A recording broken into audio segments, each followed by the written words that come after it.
Hello fellow bookers, this is Gabby and today we're doing something a little bit different.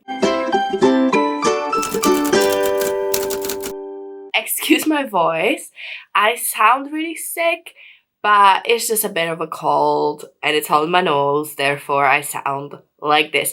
But today we are reviewing First Kill, the TV show, which is not something I do often, but I did do a review of Shadow and Bone series. So I thought, this is another adaptation of a book and I watched all of it really quickly and I wanted to talk to you about it. So let's kick it off. So First Kill is based on a short story by the same name from the author Victoria Shwab, or V. Shwab, and it's basically part of an anthology about a bunch of vampires. And I read the short story and the basic premise is that we have a vampire called Juliet. In this world, vampires are born, so she was born being a vampire. She's what's known as legacy, a vampire that was born, and she's starting to get the symptoms of craving for the first time. She's like, I think about to turn 16 or something. And then she has this girl she likes in school called Calliope. And Calliope is a new girl and she's all cute and it catches the eye of our protagonist.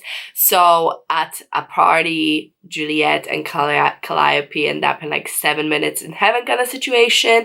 They kiss and Juliet goes for the throat, starts, having a little bite and feels a stake come into her heart. Turns out Calliope is a vampire hunter or a monster hunter. She's not like discriminating against type of monsters she kills. So her whole family is family of monster hunters. And that's pretty much it. So this is what the TV show was based on. That's the basic premise of the TV show as well. Pretty much the first episode is the whole entire short story and that was built up from that. I believe V. Shwab was quite involved in crafting this TV show and I read it. So I want to talk about the good and the bad and then we kind of going to talk about it. But first, it's important you watch this. Yeah, there's like a whole campaign online telling people to watch it because there's so few sapphic media out there, lesbian shows that, go on for seasons and seasons and receive the same kind of accolades that other kind of shows get.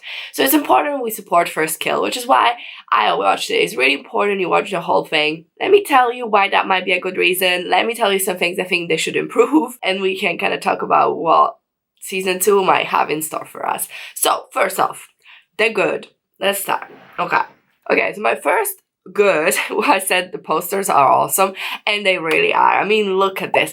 I remember seeing the poster and being like, what the hell? The chemistry just bleeds off of it. It's wonderful. And then another plus, it's got really nostalgic vibes. So this feels a little bit like, Buffy the Vampire Slayer, where it was cheesy, okay? Let's all be honest with each other. First season was not that good either, but everyone loves it because it's just good cheese with fun, fast-paced action, romance, all the things you want. It's like the Vampire Diaries. Like, let's not pretend all of those shows are not cheesy as they are, but we don't care about the cheese. It's kind of like a sprinkling. Like, that's what we were here for, the cheese. And I think this show is very similar. It's nostalgic. It's cheesy as hell, but in a good way. I think if you listen to the theme song, that just tells you anything you need to know. There's a line saying we're not like Bella and Edward or we are like Bella and Edward, I don't know, but it's kind of catchy as hell as well. So it's like you listen to the lyrics, they're a bit cheesy, but the song is catchy and you're having fun listening to it, and that's exactly what the show is. The acting, I think, was pretty good. Another plus on my list. I do think episode 1 was rough. And I don't even think all of it was rough. I think Calliope's actress, they did her dirty with the editing. I swear to God, they chose the poorest reaction shots for her so that she looked so wooden. So basically, the first episode, the way it's structured is we first get Juliet's story and her perspective, and we get to the point in the pantry when they kiss, and then we kind of go back and find out Calliope's story. So that's what the book is structured like, and it's also what the show's first episode is structured like. And I think because of that, when we don't understand Calliope's reactions and what she's doing, her acting looked so bad and wooden. Like, her reaction shots didn't match what was happening. But then, I don't know, when we go back to hers, it does make sense. And the rest of the show, I think she did a really good job. Like, the crying, whatever, like, all that was really good. And I think chemistry was very convincing. And I think everyone was pretty good. Like, they have some, like, A-list well, I maybe not A-list for this kind of TV show actors, especially like the older actors and stuff. Everyone's acting was good, but Calliope first half of the first episode was rough. And I almost turned it off just because of that. But then it really improved. So like, don't let that deter you. I don't know what happened. I really don't think it's the actress's fault. I think someone in that editing room did her dirty as hell, okay? But then, you know, it's all redeemed. The editing gets better. Everything makes a little bit more sense. So I would just like kind of push through. Another plus, I think that the story was really interesting. You know, it's the classical Romeo and Juliet. Like, they're not even subtle with it. They point out Romeo and Juliet like 50,000 times an episode. They're not subtle, but you know, it's a tragic, star-crossed lovers, prohibited love. And, you know, we live for that. Like, if you don't like tropes, you probably, you know, you probably live like read non-fiction or something. We all love tropes. We all love cheesy tropes. And I think it's an interesting story in that premise. Like, it's fun. And then also the world is pretty interesting. Like, the fact that the vampires are legacies, they're born, and like how that works. That there's a whole bunch of monster fighters. Something that I found very interesting about this world, the aspect of it, was that people, like normal people, humans, knew that vampires existed, but they just think that they've been kind of hunted out and made extinct. So it's not surprising when they come back and people like have lived through it before. And I thought that was such a unique and cool take that I don't see too often. And it just made it, you know, a little bit more fun and something new. Just not the same tried tropes of, oh no, what if they find out? Like, it was like everyone knew, everyone accepted that vampires existed and how they dealt with it. I thought that was interesting, different, and made it a little bit more fun. It was really, really awesome to see a sapphic lesbian relationship take center stage. And I do think the actresses had really good chemistry. It was a little bit, like, it was insta-love, let's be honest with each other. But so is Romeo and Juliet. So again, this show does not like shy away from its influences. It's not pretending to be something it's not. It's cheesy, it's over the top, it's insta-love, and that's what it's meant to be. It's star-crossed lovers, do you know what I mean? So I love seeing a lesbian relationship in such a like prominent mainstream way. It was really cool. Overall, the cast was so diverse. It was awesome to see Calliope, who's a Black woman, be dark skin actress. I thought that was so cool, because you don't often see that. And I do think that there was a lot of diversity on the show, and like it just took on some more things that I feel like a lot of shows get actually criticized for not taking it that step further, you know, just always sidelining gay relationships, always if they do cast a person of color, they have to be light skinned. And this show didn't do it, and Calliope's actress is absolutely freaking stunning, and I really, really enjoyed the aspect of the show. And I really enjoyed the music. I don't know, I like the theme song. It's like so cheesy, but I love it. And overall, like, for the good, I think it was fun. I just had fun with it, and I think that's something that can be missing a little bit from shows. You know, some shows just take themselves a little bit too seriously. Like, some shows are serious, don't get me wrong, and some shows should take themselves seriously.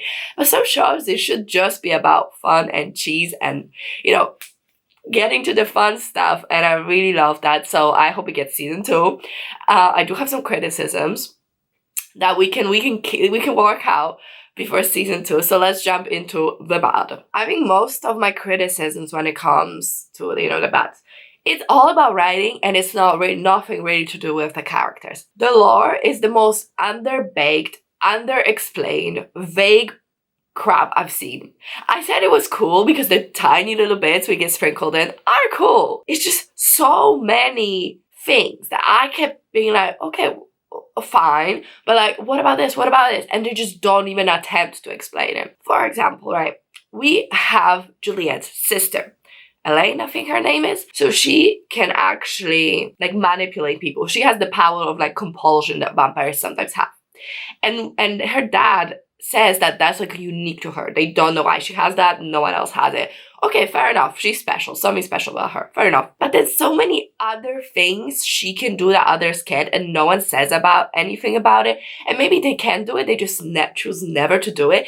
And I feel like if you don't explain to me what's normal, I can't see that someone's special or why it's different. I have no idea if all vampires have super speed. I have no idea if vampires are strong. I have absolutely no idea about anything. And I feel like they just, the whole vampire lore really could use some work and really could use some explaining. So in the book, actually, the book, I say, it's a short story. It's like 40 pages. Like, you're not going to get that much content, but at least they're vampires. They could go out in sun, but they had sun sensitivity. They could eat food. No, they couldn't eat food, and it made them a little bit different, special. In this show, the legacy vampires, at least, they just appear to be like completely pretty much human. They just need to feed on blood. Like, they can eat, they could go out in sun, absolutely no problem. And like, at least give them a little bit of sprinkle of, something that makes them different. And again, just define what's normal, what isn't, what's special, what vampires are like. I'm sure we're gonna get in season 2 because there's an introduction of a new kind of type of character that I think we'll need to get into it and explain it. But I think this is the kind of thing, it's basic stuff that should be done for season 1. It's basic world building. How can I not understand how your main magical creature works? I think that's just a little bit annoying. And then the plot holes. Like, I'm sure it's hard to write a TV show, right? I've never tried. I feel like some things should be not that hard. If in the same episode, someone could do something 5 minutes ago and now they can't because plot convenience, that's a plot hole. It just felt like there's so many loose ends and so many things that I was like, that makes no sense. So the show, really, you can enjoy it if you turn off your brain. And that's my experience with it. And I think those were like my 2 biggest problems. Just the underbaked lore and underbaked tight. Like, the story was not tight. Like, it had just had so many plot holes, conveniences. Again, I'm kind of gonna take it because of the cheesiness and whatever, but I do think like the writers could just put a little tiny bit more thought and work into it and just try to flesh out the world, like beef it up, make it interesting. I wrote Insta Love as a bad, but we already talked about it. So overall, what do I think? I think I want season 2, please. So please, everyone, watch it. Shwab said that depends how many people start and finish it within the 2-week period. It might be already a little late for this review, but still, please do watch it so we get season 2. I think this is an awesome show. It gives just the right amount of the paranormal vampire story, cringe and cheese, and it's fun. It's fun, and that's all we want from the show. Please, the writers, take a look at your script. Ask yourself, what I think that writers need to sit down and define the parameters of their story and parameters of their lore, and that will really solve all the plot holes and conveniences, because it was kind of ridiculous. It's like, did you not read your script for 5 seconds ago? Overall, I had fun. I really hope you watch it so you can have fun too. Check out the short story. It's actually pretty fun. I might want to read the whole anthology now. Let me know what you thought about the show. I'm sorry I sound like a croaky frog. I'm sure it's disgusting to listen to. I hate listening to myself right now, and I'm out of breath already, actually. I really hope you enjoyed the video. If you did, if you could comment, like, and subscribe, please do so. But that's it from me, and I'll see you in my next one. Bye!